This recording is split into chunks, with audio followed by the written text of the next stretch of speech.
It is one thing for those on the left to hyperventilate over every action that the new U.S. president undertakes.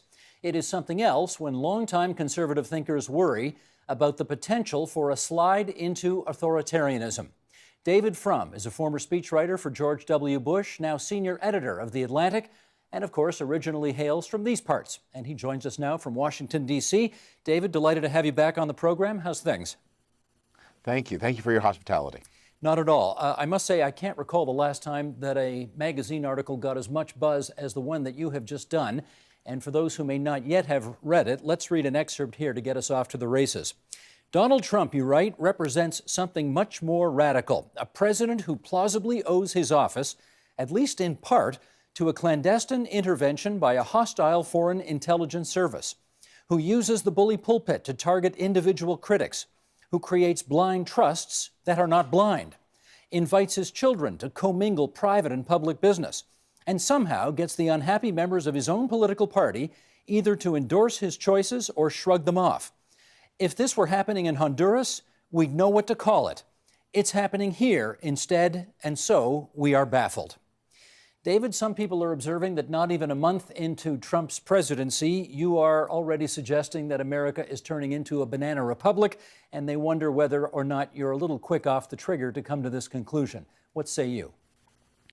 Well, the important things that we need to know about Donald Trump are not things that might happen in the future. They're things that have already happened in the past, things both at home and abroad. I'll admit the single thing that alarms me most is that Donald Trump has let it open to question whether, if he said this during the campaign, whether he might or might not honor the NATO treaty and protect the NATO allies covered by Article 5, the one that commits the United States and Canada to, and all the other NATO members, each to the protection of the other. We already know that there will not be financial disclosure of any kind, that the tax returns, which every president, beginning with Jimmy Carter, has voluntarily disclosed. Gerald Ford disclosed a large part of his returns. Carter disclosed all of them, and every president since. That's not going to happen. The legally required White House disclosure forms, I filled them out, are not very informative. And of course, the Trump Organization is not a public company. We don't know what's going on.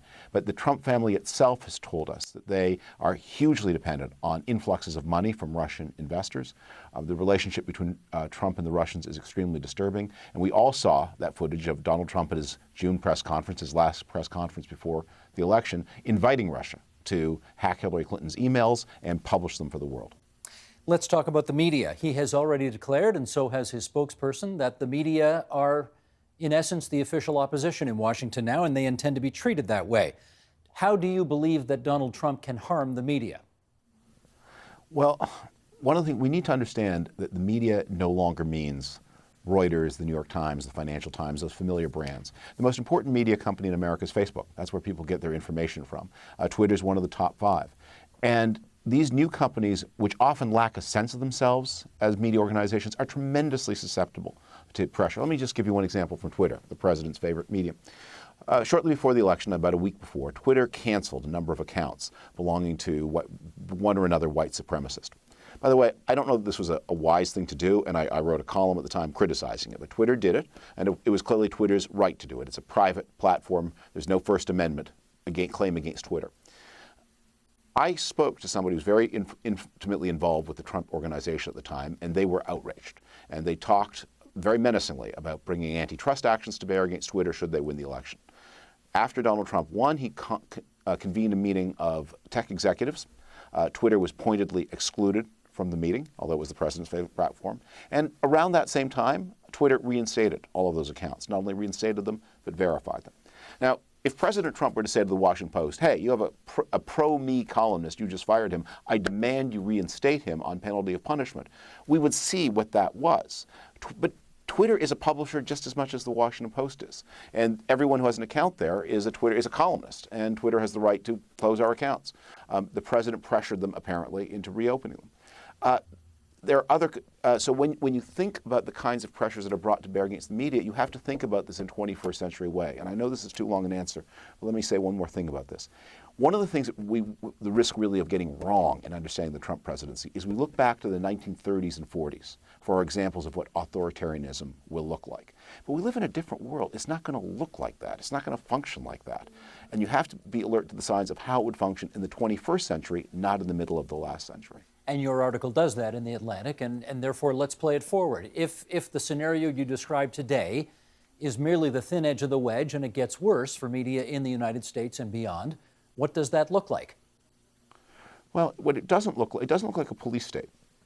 I don't think it will ever be true that Donald Trump will be able to say to the FBI, go arrest that person because I don't like them. The FBI won't do it. And if the FBI, in some extraordinarily difficult to imagine situation, did it, that person would get before a court, and the courts would let the person go, and the court order would be obeyed. There isn't enough time in a presidency to change the courts to that degree. But what Donald Trump can do, and what he has done, and what his wife has also done, is they can, on their Twitter accounts, point to somebody whom they don't like by name and flood that person's life with death threats. Now, it's not the police, it's not the state. The person still has to leave their home, though. That happened to the head of the carrier union local in Indiana. It's happened to journalists who have covered Donald Trump. Some of them have given up journalism altogether because of the flow of death threats. This has happened enough times that if Donald Trump was surprised the first time, he has no excuse for being surprised the second. When Julia Ioffe, now a colleague of mine at The Atlantic, then a contributor to GQ, wrote a profile of Melania Trump that Melania Trump didn't like. It exposed some things about her life, not that were so shocking, but that Melania Trump had wanted to keep quiet. Again, the Trump family, through their Twitter feeds, conjured up death threats against Julia, violent, misogynistic, and anti-Semitic images that, again, forced her out of her house because people actually crossed the line between digital and real. People actually do, if you get enough of these threats, people do begin to show up outside your door. They begin to show up at your house. They begin to show up sometimes at your parents' house. Let's talk about one of the four horsemen of the apocalypse, Steve Bannon. You know him, yes? Mm-hmm. Well, I've met him once. I have a cameo in one of his films, and I was rather unnerved to discover the other day. Somebody reported that in a film treatment he had written for a movie that was never made, he had listed me as one of his intellectual influences, which is kind of an uncomfortable situation to be in, I have to say. Well, having said that, what do you think of him? I think we are hugely overestimating his role. You know, the old saying, if only the Tsar knew, when the Cossacks smash up the house. But the Cossacks work for the Tsar. I think Bannon brings an extra edge of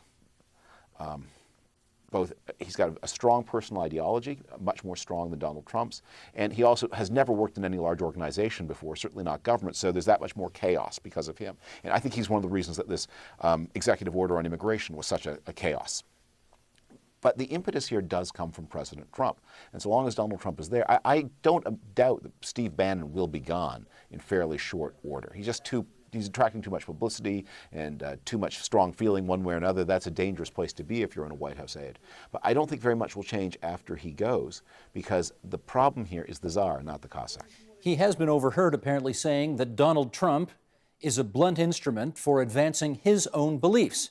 Do you think Bannon is bragging when he says that, or is there something to it? I hadn't heard that particular quote. That's a very dangerous thing for any staffer to say about any president, and it's never true. I mean, you can try, but the beliefs that these things are effective is they are Donald Trump's own beliefs. The infatuation with Russia is Donald Trump's. The connection to Putin, whatever exactly it is Donald Trump's. The undifferentiated approach to Islamic terrorism is Donald Trump. You know, we've gone from 8 years of Barack Obama saying nothing at all Islamic about the Islamic State, and that was ridiculous, to Donald Trump now saying every Muslim in the world is potentially guilty of terrorism, and that's even worse than ridiculous. And the whole thing then carried off with this kind of crazy, even on its own terms, weird stupidity of, you know, if, the largest country covered by the president's executive order, the most populous country, is Iran. Well, there's not been a single instance of terrorism inside the United States by an immigrant from Iran or children of the Iranian American diaspora. Not one, not since 1993 anyway. Meanwhile, the largest collection of American located terrorists are people from Pakistan and their children, people from the Palestinian territories and their children, people from Egypt and their children, and none of them are covered by the order at all. So if you're going to do these kinds of mass guilt by associations, you're not even picking the right association. But you're convinced that's Trump and not Bannon? Because that, I must tell you, that is a view I think that... the extra incompetence of it is probably Bannon. But look, presidents are responsible for building staffs that work. The Trump White House is a chaos. And one of the things, I think most people in Canada do understand the difference in the cabinet, which is confirmed by the Senate. And that's relatively normal, especially in the security branches. The Secretary of Defense is highly esteemed. Secretary of State looks very competent. CIA director, good reviews for him, and other such people. Versus the White House, which is not Senate confirmed. And that is a chamber of horrors. That's just full of people who shouldn't be there, including the National Security Advisor to the United States, which is one of the most important roles, if not the very most important role in national security. And that's a person who was fired as head of the Defense Intelligence Agency under President Obama, and who's become, as ineffective as he was under Obama, he's become radicalized and is now, again, also very close to the Russians and took their money, in fact. You're talking Michael Flynn. Let's do one more question on Bannon before we move on, and that is, it's been reported that Bannon's working-class dad lost his retirement savings in the 2008 recession, and bankers, of course, got billions in bailouts during that same period of time, and that this apparently really got under Bannon's skin.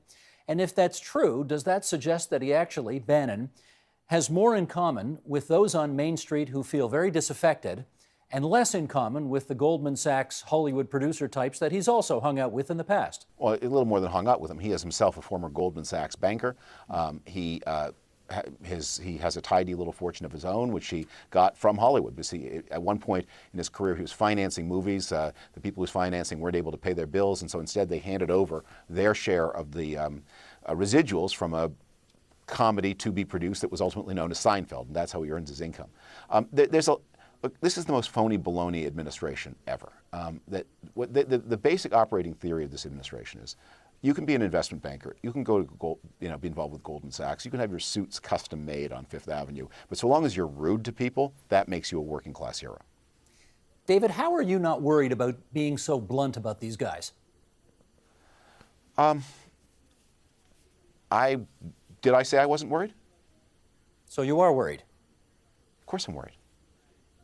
What are you worried about? Well, that gets a little unspecific. I don't know. I have a pretty pessimistic outlook on life, and one of the things I did in this article was I actually thought like a criminal. I tried to think if I had the assignment of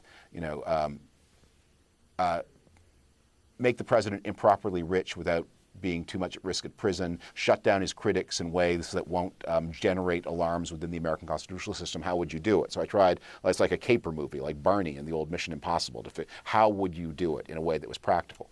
And I can imagine I'm not going to now offer them on the air of things they could do to strike at me. There are things they could do to strike at me, and I do, of course I worry about that. You'd be a fool not to. But if you let those worries restrain you from doing what you think you are, what is right, you're something a little worse than a fool, aren't you? Okay. Let's go on to something that Michael Gerson wrote in the Washington Post recently about the grand old party that you have obviously spent a good chunk of your life caring about, worrying about, and no doubt wondering today what its status is. The quote is, "Perceptive leaders can see their party eventually physically reduced and morally diminished to a fanatical ethno-nationalist core." The Republican Party that you know, is it over? Well, it's like the parrot in the Monty Python sketch. It's not looking so healthy, but no, I don't think it's quite over. Here, let me put in concrete terms what Republicans face. So one of the most outspoken of the internal opponents of Donald Trump was John Kasich, governor of Ohio. That's the same state that Senator Rob Portman comes from, and Rob Portman outran Trump in Ohio. He was up on the ballot in 2016 too, I think by 11 or 12 points, I forget exactly. So it's a real locus of non-Trump Republicans. And many people look to that state party as a place of resistance to Donald Trump. So Donald Trump understood that. The chairman of the Republican Party in Ohio is a man named Matt Borges.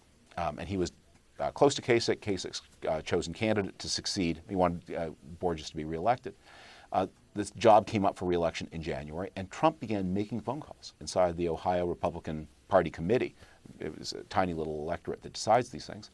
And he flipped enough votes to defeat Borges and replace Borges with a candidate of Donald Trump's preference. who's not as experienced, not as connected to important people in the state. But that not only changed the Ohio Republican Party, it sent a message to every party in the country that Donald Trump is more popular with rank-and-file Republicans than the party's leadership. Even though he's unpopular in the country, he's popular inside the party, and that gives him leverage. And therefore, watch your step, everybody? Therefore, watch your steps. And that's why you see so many Republicans in Congress who are afraid to challenge him, even those like, for example, Speaker of the House Paul Ryan, who in so many ways might disagree with Donald Trump. And people like that are torn between two motives. The first is ambition. Republicans have won the popular vote in one of the past 7 elections, back in 2004. This is not a powerful national party. Donald Trump himself got less of the vote than John Kerry did in 2004 and barely more than Michael Dukakis did in 1988. The Republican agenda is not a popular agenda. The last time Republicans had all 3 branches of government was during the Iraq War, when they weren't able to get much done. The last time before that was before the Great Depression. So Paul Ryan sees this never-to-recur opportunity to realize his strongly held vision. So he's going to put up with a lot. And at the same time, he's terrified of Trump, because every time they've clashed, Trump has not only beaten him, but humiliated him by demonstrating to the world that Trump is popular in the party, more popular than Ryan. So what are the true conservative believers to do nowadays when, as you and many others have pointed out, the occupant of the White House is not really a true conservative in the sense of the word we've had it come to mean over the last several decades? What do true conservatives do about this predicament? Well, I think we may need to face up to the fact that true conservatism, so-called, as we've known it since from the 1970s to the 2010s, that may be a chapter. And we may now, many of the truths that we believed in then remain true, but the particular formula and arrangement may be out of date. The Republican world, I think, basically divides into 4 camps. The smallest camp are those who truly and sincerely believe in Donald Trump. The next smallest camp are those who truly and sincerely oppose Donald Trump. The 2 largest camps are those who hope for things from him and those who fear things from him. And those 2 right now are in coalition, and they are working to enable him. And so long as Donald Trump is able to offer Paul Ryan the hope that he can achieve things, offer others like Paul Ryan fear that he will punish them, he will be dominant within the party, and presidents then reshape conservatism reshape their parties, reshape their causes the way they think. The Democratic world is a very different place after Barack Obama than it was before. The Republican world will be even more different after Donald Trump than it was before. Let me just follow up on that and see if we can figure that out, because when you and I obviously were growing up in Southern Ontario, it was pretty apparent that the battles, I guess, in American politics were sort of left-wing versus right-wing. And now it looks increasingly like it's national populists or nativist populists versus global cosmopolitans. Is that the way you see it nowadays? I think that's basically right. I mean, I might use slightly different language, but I think the concept is right. Look, in the 1970s and 1980s, everywhere in the developed world, we had a big argument about the role of the state. Basically, what happened was governments had gotten very big. They grew faster than the economy, and the result was they cost more and more in taxes, and they were generating more and more inflation. And at the same time, they were doing a worse job standing up to external threats like the Soviet Union and internal threats like crime. So conservatism, and I wrote a big book about this a long time ago, conservatism was a set of answers to the problems of the 1970s. It showed how do you stop inflation, how do you restrain the growth of government, how do you bring taxes back into line, how do you stand up to threats internal like crime and threats external like the Soviet Union. And by and large, I believe, and still believe, those were good answers, and they certainly worked. The inflation went away, taxes basically stabilized, Soviet Union overthrown, crime brought down everywhere in the developed world. Now they changed the questions. And the old answers, it isn't that they're not true anymore, it's just they're not relevant because the questions are different. And with different questions, you discover different kinds of alliances. And so you discover this strange thing. How do you feel about Russian involvement inside the politics of the West? There are many people on the left who watch RT, and many people on what we used to call the right who also watch RT. There's Putin sentimentality on the left and on the right. It's the National Front in France draws its votes most strongly from places that voted communist a generation ago. I don't think that's a coincidence. And so we are in a period of political and ideological change that is going to remake the party map. And one of the things that is an especial sadness to me is I spent the decade from 2007 onward, saying to Republicans, unless you understand these changes from globalization, unless you have a more middle-class oriented economic policy, a more inclusive approach to healthcare, and yes, unless you restrict immigration, you're going to find yourself defeated. You're going to find something's going to happen. I didn't predict Donald Trump, obviously, but something is going to happen, and these nationalist shockwaves are going. And then when this great migration started from the Middle East and West Africa into Europe in 2013, I wrote article after article saying, stop this. You must stop this, because if you don't restrain it, I understand the compassion for the refugees, but these societies cannot absorb this shock. And what you will do is you will not find yourself bringing in refugees. You will find yourself overthrowing your own internal political order and discrediting advocates of the old way of doing things. The line I kept saying over and over again, if liberals tell the voters that only fascists want to defend borders, the voters will go hire fascists to do it because they want those borders defended. And that's the situation we face in France this year. I don't want to call Donald Trump a fascist. I don't think he is that. But something like that has happened, that the people who were entrusted, the responsible people didn't do their job responsibly. And so the voters got an irresponsible person to do it instead. So you saw the wave coming, and the wave is now here, and the implications of the wave are now needing to be dealt with, in your view. And I guess we need to find out now what you suggest needs to happen. In your piece, you have offered some advice about how to demonstrate against the current president. What do you suggest? Right. Well, I wrote a follow-on piece that aimed more at the magazine pieces for a very general audience, people of all points of view, and it was already long enough. And thank you for everybody reading it, but I mean it is 7,000 words. So I wrote a follow-on piece which was more specifically aimed at the left liberal reader to say, if you want to organize protests, here's my advice on how to do it. And I was someone who was on the receiving end of a lot of protests during the Iraq War, and they didn't work. And I can tell you why they didn't work. If a group assembles and it's got 99 demands and no way of agreeing on which is the most important and which is the least, and then the group then turns on each other because a man stands up to speak and someone else says, that's mansplaining, let's have a woman speak, and the woman stands up to speak and somebody says, wait a minute, you were born a woman, let's have a woman who wasn't born a woman speak, and one who's of color and disabled. That kind of turning on itself, it just disables protest. And then they have no program for policing their fringes against violent people, and no leadership, no way of getting things done. So my advice has been, if you believe that Donald Trump is a threat to democracy, you have to lay aside the grievances that you'd have if Marco Rubio were president right now, and focus on practical, achievable demands that can be done in a law that would hem him in. And the two that I'm recommending are, first, a law to require the Department of the Treasury to publish the president's tax returns. Donald Trump won't do it voluntarily, but in the United States, the privacy of your tax return is a right conferred by Congress. It's not constitutional, it's just something Congress allows you. You can take that right away, and the Supreme Court gives you wide latitude to do things to stop corruption, require the Treasury to release its tax returns. And the second thing is an independent commission established by Congress with subpoena power to get to the bottom of Russian involvement in the 2016 election. Let's find out how much they did, and let's find out the answer to the most important question, which was there any communication between the Trump campaign and the Russians? Given what you see out there, do you think that the president's critics are capable of what you've just prescribed? I don't know the answer to that question. The Women's March on Washington was inspiring. I mean, it was the most orderly demonstration I've ever seen. There's not a single arrest. There were 500,000 people here that day, not a single arrest. I think people are alarmed enough, and I hope so. This is a time of testing. It's going to see what we're all made of. In many ways, what made Donald Trump possible was neglect of many of the institutions of democracy. And we have to go back to work. And we have to redevelop habits of working together and putting an end to that kind of intersectional nonsense I was describing a minute ago. But we're all in a time of revealed preference. This is a phrase the economists use, where when you go to the supermarket, you tell us what your preferences really are. And in the same way, when you act politically, you reveal what your preferences really are.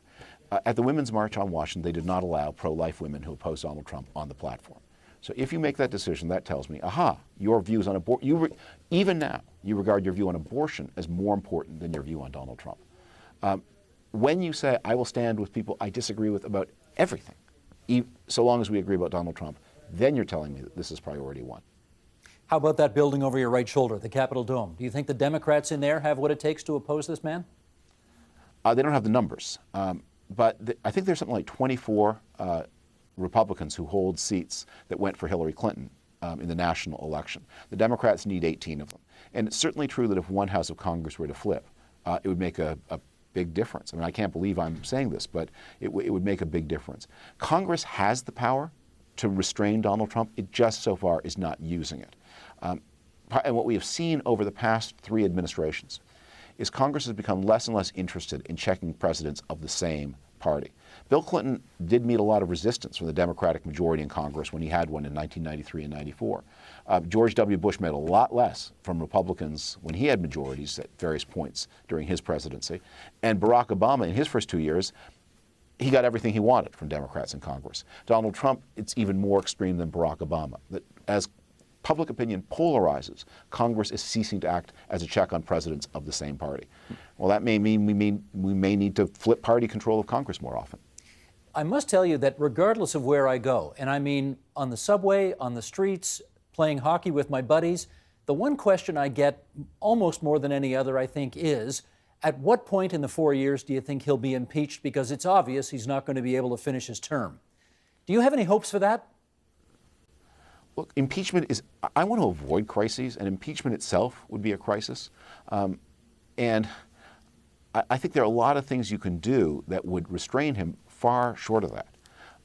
And, you know, frankly, if there ever were a law requiring the president to publish his tax returns, I think he might resign rather than do it. Let's finish up on this, David. Here's a quote from the piece. A constitutional regime is founded upon the shared belief that the most fundamental commitment of the political system is to the rules. The rules matter more than the outcomes. I take your point, but I wonder if you feel that that's not a bit of a hard sell to those who believe that those rules that you prize have basically been in place to keep them down and to keep the Washington establishment up. Well, may I say, as a person who's often described as a member of the Washington establishment, that the very phrase is a nonsense. Washington is not an important center of wealth and power in the United States. It's a place where wealth and power come to exert themselves, but it itself does not have wealth and power. That what the Trump people want you to think is that some lobbyist on K Street who is working for Facebook is more important than Facebook. What they want you to think is that some federal bureaucrat who's looking forward to comfortable retirement is more powerful than the industry that bureaucrat unsuccessfully attempts to regulate. It's like with Steve Bannon. They want to say if you wear rumply clothes and are rude to people, it doesn't matter how wealthy and powerful you are. And if your grandfather was a stevedore, well then you inherit the nimbus of his stevedorism, and that's just ridiculous. I'm all for thinking seriously about wealth and power and undue influence, but let's locate them where they really are. But by the way, they don't have very many cocktail parties in Georgetown. The parking is impossible. Well, if you're going to end on a joke, then I am too. I've known you for about 30 or 35 years. I've never seen you so down, and so my suggestion is go shave, feel better, and we'll talk again, okay? All right, good advice. This is supposed to make me look like a Hollywood producer, but it's not working, I see. Not working, not at all. Afraid not. Good of you to be with us, David. Take good care and feel better, okay? All right, thank you. Help TVO create a better world through the power of learning. Visit TVO.org and make a tax-deductible donation today.